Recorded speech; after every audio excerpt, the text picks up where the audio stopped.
श्री शिवाय नमस्तुभ्यम। हर हर महादेव। देखिए, आप सभी को पता है आज के दिन है सोमवार, और सोमवार का जो दिन होता है वो भगवान शिव को अत्यधिक प्रिय होता है। आज यह आषाढ़ मास का पहला सोमवार है, तो इस दिन हम अपने जीवन में आ रहे संकटों बाधाओं से छुटकारा पाने के लिए कुछ उपाय करेंगे। देखिए, अगर आपको नौकरी नहीं मिल पा रही है, आपका व्यापार नहीं चल रहा है, आपकी कोई भी मनोकामना है जो पूरी नहीं हो रही है, घर में लड़ाई झगड़े बहुत ज़्यादा हो रहे हैं, शरीर में रोग बहुत ज़्यादा हो रहे हैं, तो इसके लिए आज ये उपाय आप जरूर करें। पूज्य गुरु जी की कथा सुनकर समझकर समझाने का पूरा प्रयास करूंगी, इसलिए वीडियो को अंत तक जरूर देखना। और अगर आप भगवान शिव के अनंत भक्त हैं और उनकी कृपा पाना चाहते हैं तो चैनल को सब्सक्राइब जरूर करना। चलिए चलते हैं हम पहले उपाय की ओर। पहले उपाय में आपको लेना है एक बेलपत्र। बेलपत्र है वो कहीं से खंडित बेलपत्र नहीं होनी चाहिए, कटी फटी बेलपत्र हमें नहीं लेनी है। अगर आपके पास बेलपत्र नहीं है तो आप भगवान शिव के मंदिर से भी बेलपत्र ले सकते हैं। उसके बाद में हमें लेना है थोड़ा सा शहद। उसके बाद में हमें लेने हैं काले तिल के दाने। देखिए, अगर आप 11 काले तिल के दाने लेकर गिनकर ले सकते हैं तो सर्वोत्तम रहेगा, अन्यथा आप बिना गिने भी काले तिल के दाने ले सकते हैं। उसके बाद में हमें लेना है एक लोटा जल। लोटा है वो हम तांबे का लेंगे, उसमें शुद्ध जल हम भर लेंगे। देखिए, जल हमें अपनी किचन से अपने मटके से ही भरकर ले जाना है। पूज्य गुरु जी ने बताया है अपने घर से भरकर ले गया हुआ जल हमारे समस्त दोषों को समाप्त कर देता है। उसके बाद में ये सब सामग्रियाँ लेकर हमें पहुँच जाना है भगवान शिव के मंदिर में।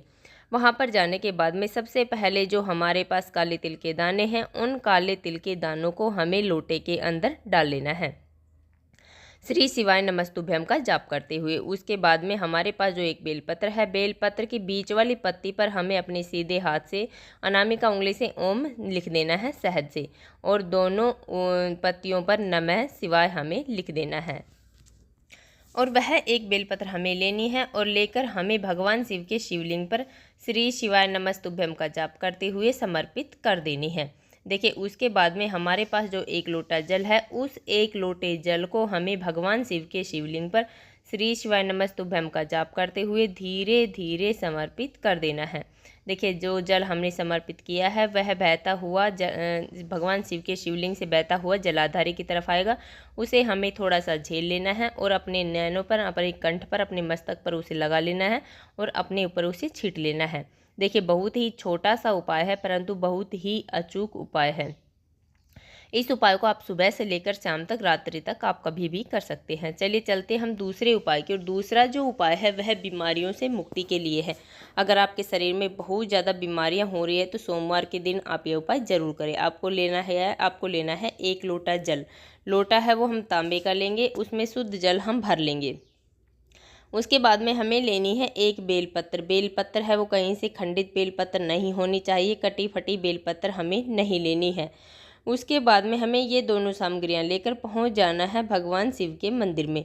वहां पर जाने के बाद में सबसे पहले जो हमारे पास बेलपत्र है, उस बेलपत्र को हमें जहां से जल गिरता है, देखिए हम भगवान शिव के शिवलिंग से जल समर्पित करेंगे, नीचे जलाधारी के नीचे जो जल गिरता है वहां पर हमें वह बेलपत्र रख देनी है।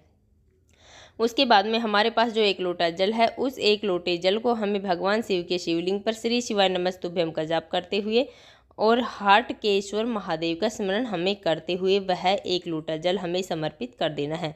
देखिए, हाटकेश्वर आपको स्क्रीन पर भी दिख रहा होगा।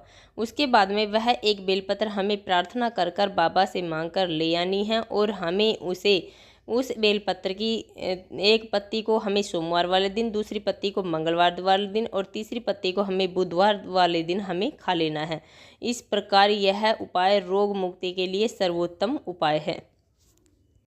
चलिए चलते हम तीसरे और अंतिम उपाय को। और तीसरा जो उपाय है वह, अगर आपके घर में लड़ाई झगड़े बहुत ज़्यादा हो रहे हैं, घर में बीमारियां बहुत ज़्यादा हैं, कर्ज बहुत ज़्यादा हो रहा है, उनकी मुक्ति के लिए हमें एक बूंद घी से यह उपाय करना है। हमें लेना है थोड़ा सा घी। देखिए, घी हमें 1 या 2 चम्मच ले लेनी है। उसके बाद में मात्र यह एक सामग्री लेकर हमें पहुंच जाना है भगवान शिव के मंदिर में।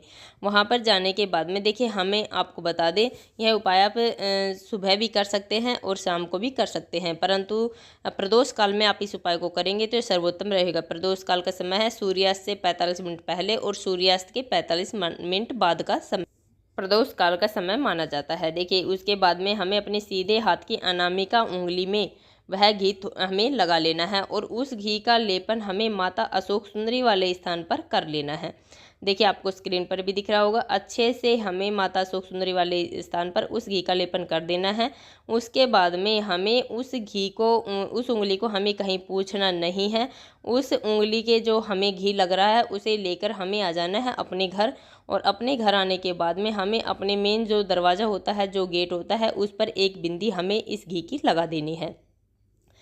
देखिए अगर आप यह उपाय आपके घर में सुख शांति के लिए कर रहे हैं, गृह क्लेश बहुत ज़्यादा है उसके लिए कर रहे हैं, तो चंद्रमौली महादेव का स्मरण करना है। अगर आप बीमारियों के लिए कर रहे हैं तो कुंदकेश्वर महादेव का स्मरण कर लेना है। और अगर आपके ऊपर कर्ज बहुत ज़्यादा है तो ऋण मुक्तेश्वर महादेव का स्मरण कर लेना है। और यह एक बिंदी हमें दरवाजे के ऊपर लगा देनी है। देखिए पूज्य गुरु जी ने कहा है 2 या 3 या 5 सोमवार आप इसे अवश्य करें, आपको लाभ अवश्य मिलेगा। तो देखिए ये हो गए छोटे छोटे और बहुत ही अचूक उपाय हैं। 3 महा उपाय जो हमने बताए हैं वो आप सुबह से लेकर शाम तक, रात्रि तक कभी भी कर सकते हैं। तो देखिए हमने अपनी तरफ से समझाने की पूरी कोशिश की है। उम्मीद है आपको वीडियो समझ में आ गया होगा। अगर वीडियो अच्छी लगी तो लाइक करना, और अगर आप चैनल पर नए हैं और अभी तक आपने चैनल सब्सक्राइब नहीं किया है तो ऐसे छोटे छोटे उपायों को देखने के लिए प्लीज़ हमारे चैनल को सब्सक्राइब जरूर करें। श्री शिवाय नमः। हर हर महादेव।